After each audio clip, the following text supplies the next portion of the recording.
Hello everybody, welcome back to Hopeful Happenings. Today's video is part one of a two-part series on how to properly implement a story arc in your novel. To implement a story arc in your novel, you first must understand what it is. A story arc is the escalating journey that a character goes through in the story. This can be seen in all sorts of stories through books, movies, TV shows, and even games. The basic story arc consists of an exposition, a rising action, a climax, a falling action, and a denouement.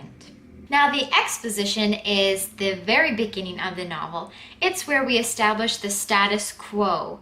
It's also where we establish who the character is, the setting and what's normal in that setting, and the genre. Now, at the very end of the exposition, there is going to be the change of status quo, the call to action. Some people also call this the inciting incident.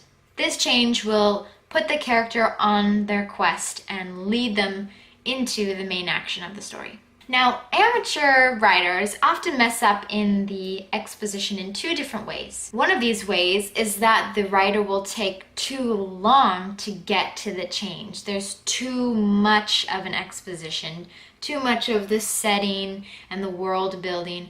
I want to know as a reader, what's the problem here? When does the story actually start? Another mistake is kind of the opposite, where they take not enough time to establish what the status quo is, what the norm is. And so when the change happens, it's not really clear that it's a change because we didn't really understand what the norm was in the first place. So it's not as much of a big deal for us as a reader to see that this change is happening, and that is a problem. Now, after the exposition, we have the rising action. And the rising action is, obviously, it's the huge, big part of the story. It's the meat of the story. The rising action is normally, in a book at least, it's every single chapter would be a different incident in that rising action. Essentially, it's the series of events and trials that lead up to the climax. Now, I have actually edited a lot of manuscripts for friends and clients that I've noticed the biggest mistakes that they can make are usually in the rising action. They're usually in the body of the story. And the main two problems that I have seen are these. One is that amateur writers often forget to make each trial harder than the last. Sometimes if I were to graph out the different chapters and different trials that they've had, it might be something like this, like where one is really bad and then the other one's not so bad, and then the next one really bad and not so bad, not so bad, not so bad. And it shouldn't be that way. Every single trial should be escalating into a harder trial each single time. That's why the story arc looks like an arc. It's because it's like climbing a mountain. Every step is harder and harder and harder until the climax at the tip. The second problem that I've noticed amateur writers making in the rising action of the story is that they don't make each trial a consequence of the previous trial. I should not be able to take apart the story and rearrange the rising events. They should not be that fluid. The problems that each chapter makes should make the next chapter inevitable. The climax is the part in the story where the tension has reached its highest point.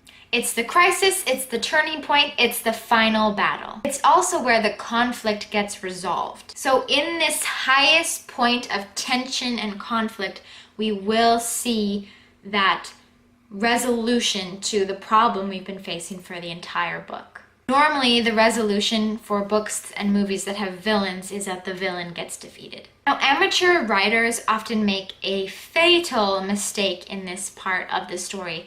The climax has to be earned. And what amateur writers can often do by accident is they can create a deus ex machina. It's a cop-out way to save the day. Just to clarify, Google's definition of a deus ex machina is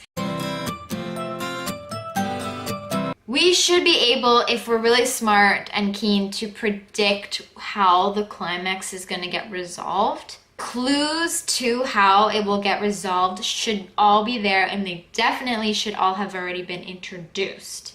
A lot of people feel that the eagles in The Lord of the Rings were a deus ex machina. After the climax, we have the falling action, and this is just where the loose ends are tied up. It prepares us for the close. Amateur writers mess up the falling action in two different ways. They can make the falling action too long, and two, I've noticed a lot of beginner writers fail to complete all the loose ends. If you introduce a problem in your story, you have to address that problem and find a solution for it by the end. Otherwise, the reader's going to feel unfulfilled and disappointed.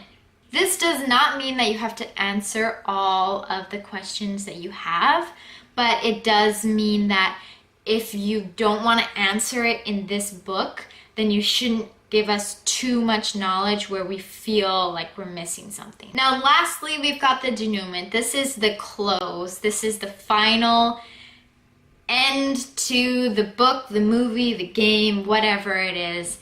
It's also the introduction of a new status quo. Now, I've noticed this with a lot of new writers, and I even had trouble with this myself, was that new writers often forget to make the new status quo. Sometimes they just bring us back to the old status quo. Even if the setting is the same, the character should be different. They should be changed, and it should be a pretty obvious change. An example of this is in The Hunger Games, the end of the whole series.